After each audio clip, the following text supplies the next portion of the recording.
everyone, I'm Domingos and I'm also called DMA and appreciate when I'm called DMA. Today we have this very difficult exercise, but if you're watching this video, it won't be difficult for you anymore. So we have 4x minus x squared equal to that expression over there. It's a radical equation because we have square root in our equation. So first step that I would advise us to do is by cross multiplying the expression on the denominator with the expression on the left side. So after multiplying, we have 4x minus x squared times 1 plus square root of x to the power 4 minus x cubed plus 16x squared plus 1 equal to 3 square root of 3. Why multiplying? Because that will make our thinking easier. Now, we have this expression inside. Second thing, is this possible to factorize? If we can factorize, let's factorize. So it is possible or not, let's have a try. So if we have x to the power 4 minus 8x cubed plus 860 squared. I will leave the 1 there because I only need the parts whereby there is x. So if we factorize this expression, we can see that the common expression here is x squared because every expression has x squared. So we're going to have x squared, factorize x squared minus 8x plus 16. And which is equal to x squared times 6x squared minus 8x plus 16 is the same as x squared minus 2 times 4x times 4 times x plus 16 is 4 squared. So this is a perfect square. So we have x squared, which means it's x minus 4 squared. So we have different bases but the same exponent. So that means I can keep the exponent and multiply the base. So which means x times x is x squared minus 4x squared. So if we look, this expression here is similar to the expression over there. And in mathematics, we also know that a minus b squared, it's the same as b minus a squared. So if the exponent is an even number, so it's not a problem to just rewrite like this, a minus b to be the same as b minus a. So why is this approach important? Because if this expression is equal to this expression, we can apply this expression to be the same. We can say, so this implies that x squared minus 4x squared is equal to 4x minus x squared all to the power 2 because of this property. Now, having this equality, I can now simply apply here. So we're going to have 4x minus x squared 1 plus square root. Remember this part here, we factorize, which gave us this expression, and after applying this equality rule, we got this one. So we have 4x minus x squared plus 1 equal now to this expression equal to 3 times square root of 3. Okay, so we're going to have 3 square root of 3. So we're going to keep the left side. We're going to keep the left side. And now the question comes. We have this expression here, and we have a numerical expression on the right side.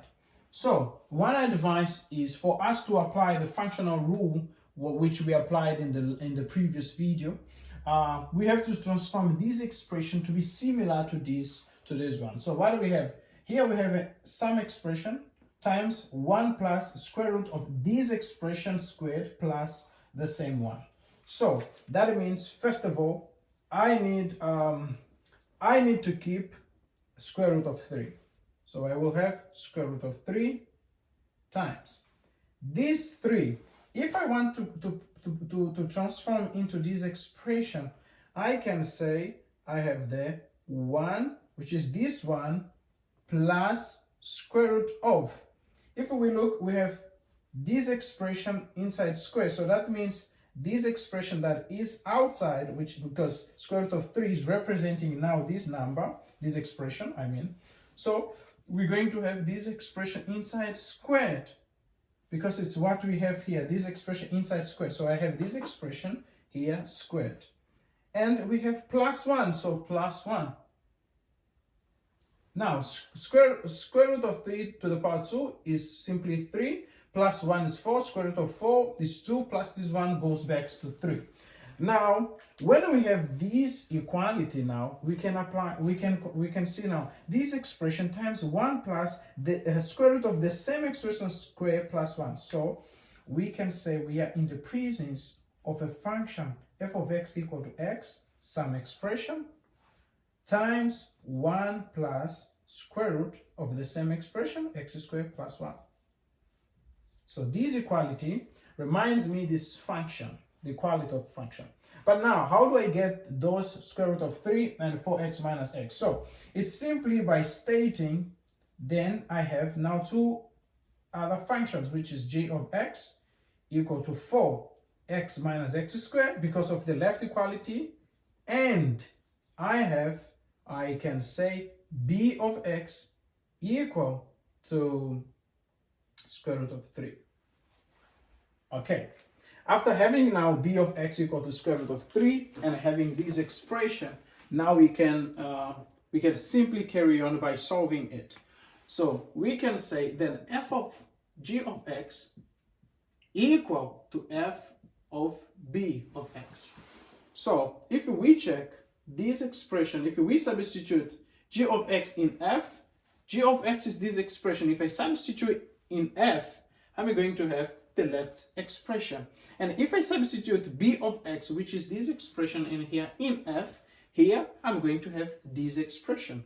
So this equality is the same as this equality. So what do I have to do? Just equaling the inputs, the arguments. So what I'm going to do is now equaling g of x equal to b of x. Now I'm going to have 4x minus x squared equal to square root of 3.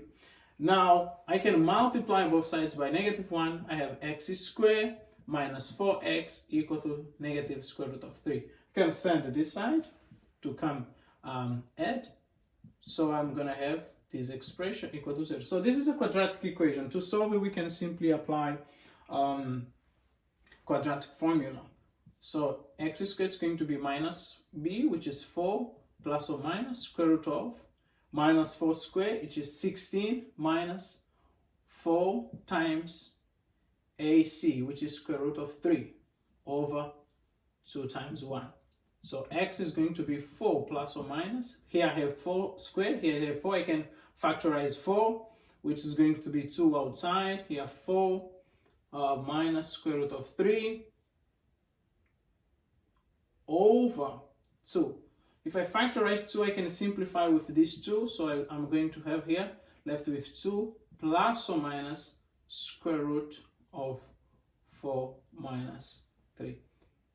This is 3. So we can just take this value and try to verify our equation. If they both satisfy, then both are our solution. If only one satisfies, then only one is our solution. I leave this task for you. So if you enjoy, leave your like, your comment, subscribe, and most importantly, share with